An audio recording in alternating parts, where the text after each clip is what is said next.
A lot of this isn't going to make sense to you, and I'm sorry about that. I'm just going to start at the beginning, with the house.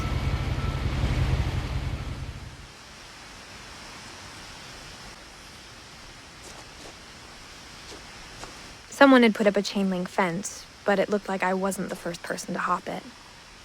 My brother Milton disappeared when I was 4. It was like the house just swallowed him up.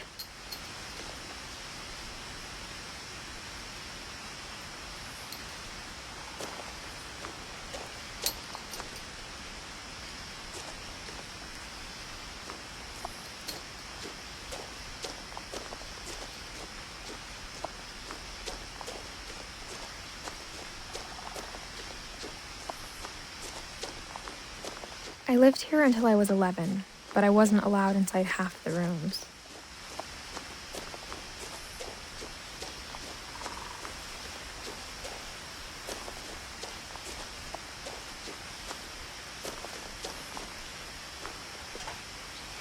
Inside the mailbox were bills from 7 years ago, marked urgent, open immediately.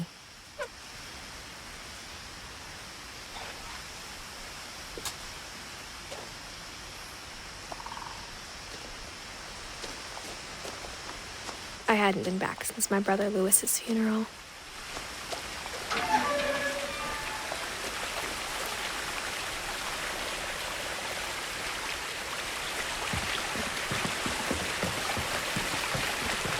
In her will, my mother left me a key, but didn't tell me what it unlocked. Maybe she thought I'd know, or she thought that the mystery would be enough to bring me back.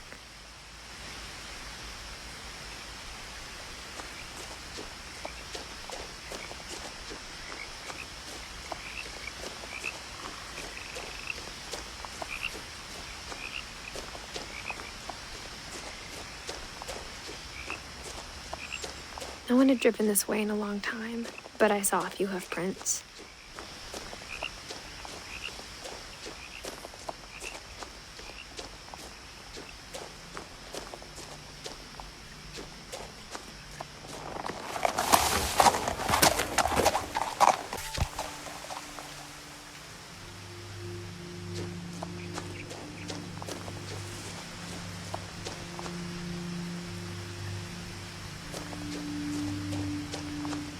The truth is, even after I inherited the house, I never thought I'd come back to it.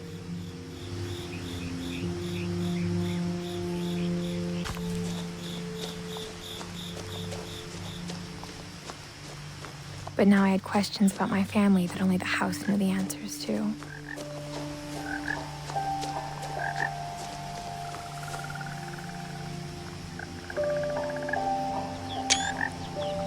The house was exactly like I remembered it, the way I'd been dreaming about it.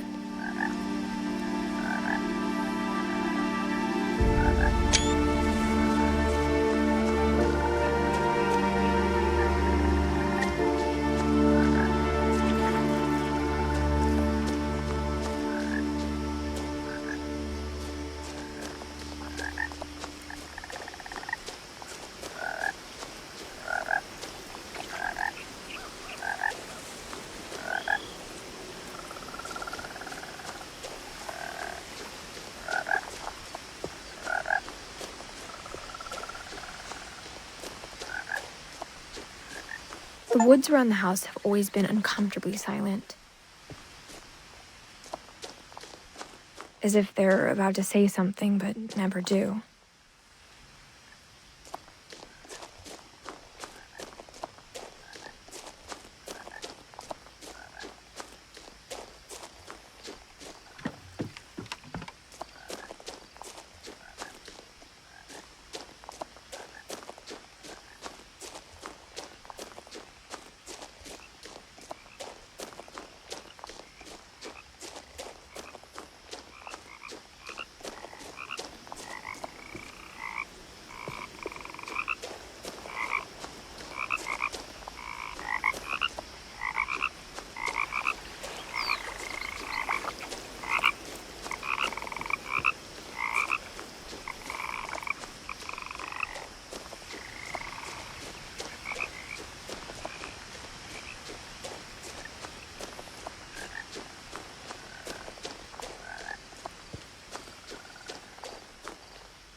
As a child, the house made me uncomfortable in a way I couldn't put into words.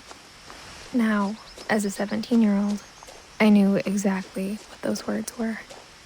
I was afraid of the house.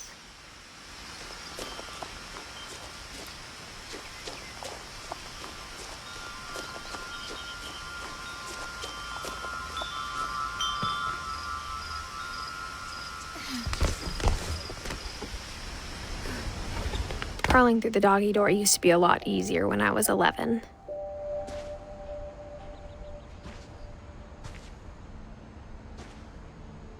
The power had been turned off the night we left.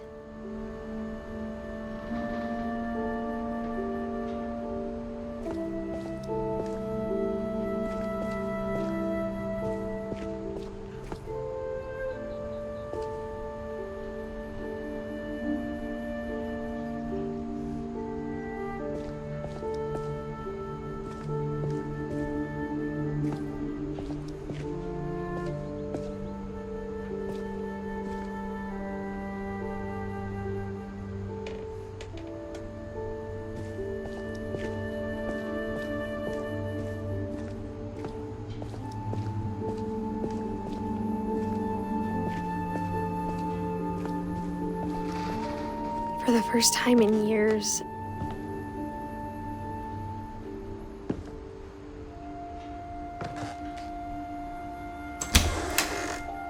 I felt like I was home.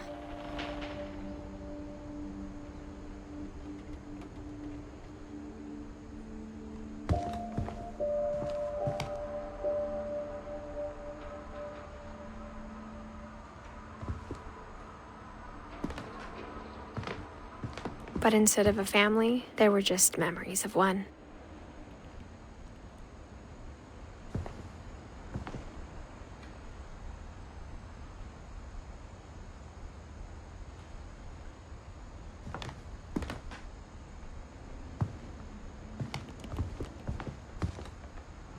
Like how only one restaurant would deliver to our house, so we had Chinese a lot.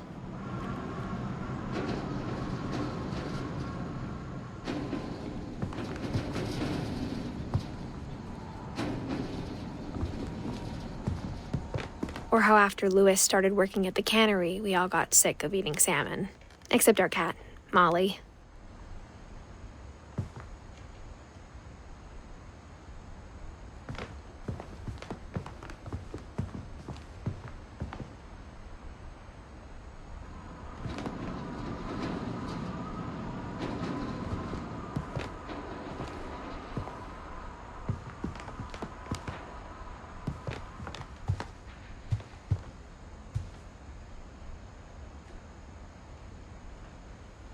The table was still a wreck from the night we left. It was like a bomb had gone off, killing everyone but sparing the furniture.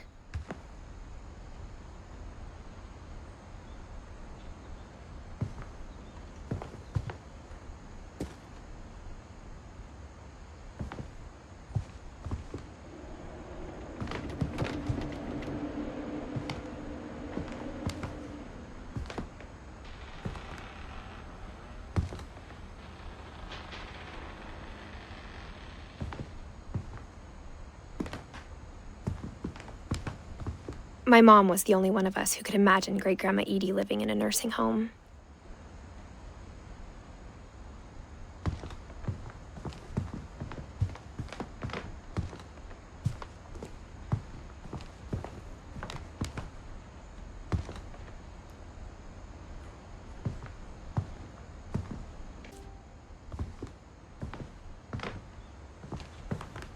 Nothing in the house looked abnormal. There was just too much of it, like a smile with too many teeth.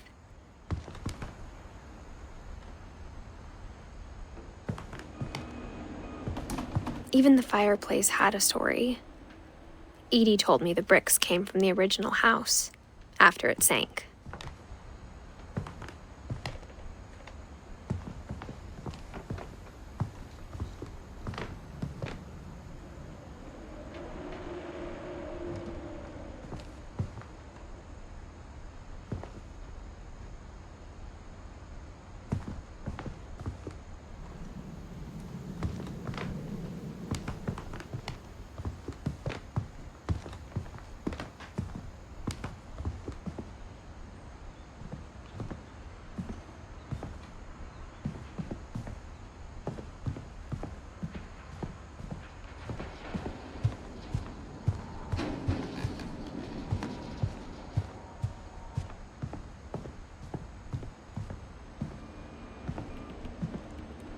A lot of things got left behind in the whirlwind of that last night.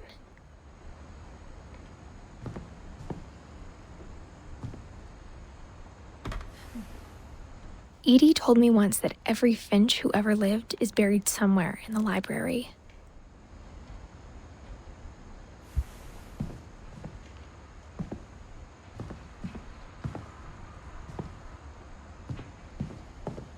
My mom wasn't much of an optimist, but she never stopped believing that my brother Milton was alive.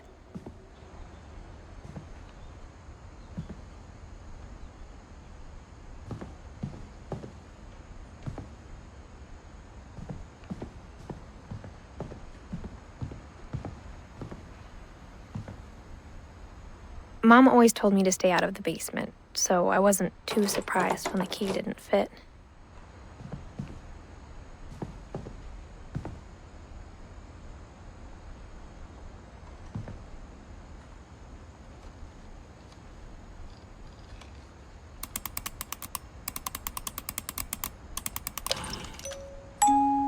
Great-Grandpa Sven built a music box for Barbara, along with the rest of the house.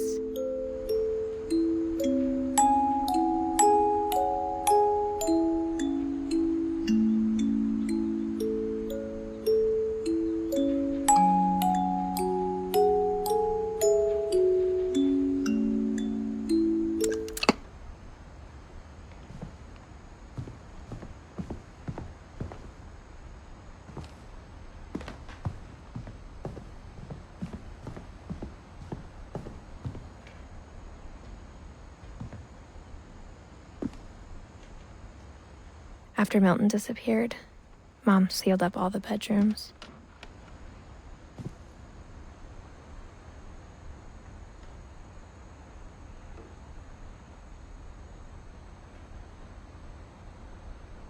Then Edie retaliated and drilled peepholes.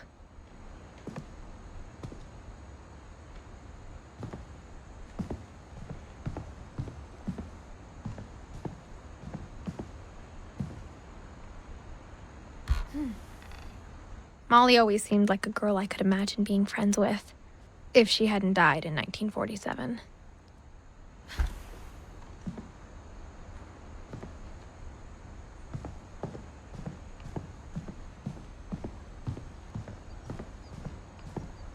Whenever people ask me about my family, the first thing they always want to know about is Barbara.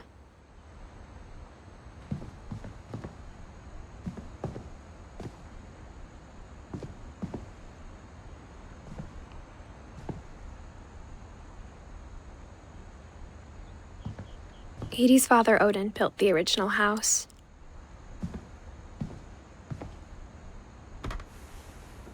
Barbara was a child star for 2 years, until America grew out of it.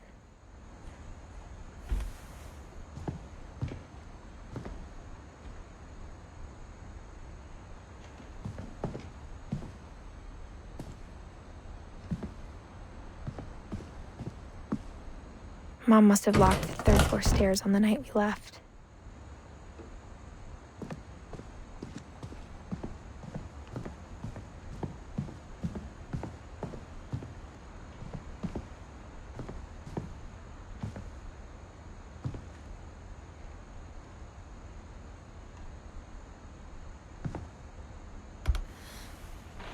The last time I was in Edith Sr.'s room, I was 10 and she was painting my portrait.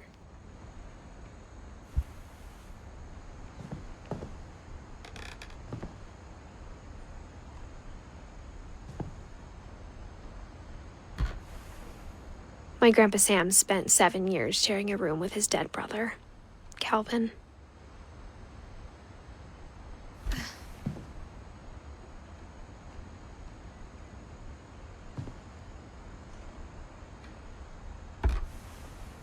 As a kid, I just assumed every house had peepholes and sealed rooms you weren't allowed inside of.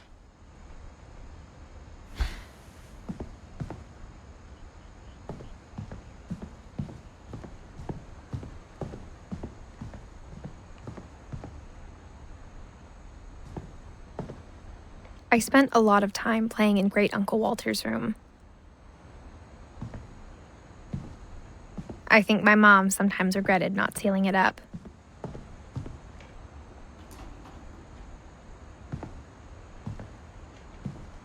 Lewis told me there were secret passages, but I never believed him.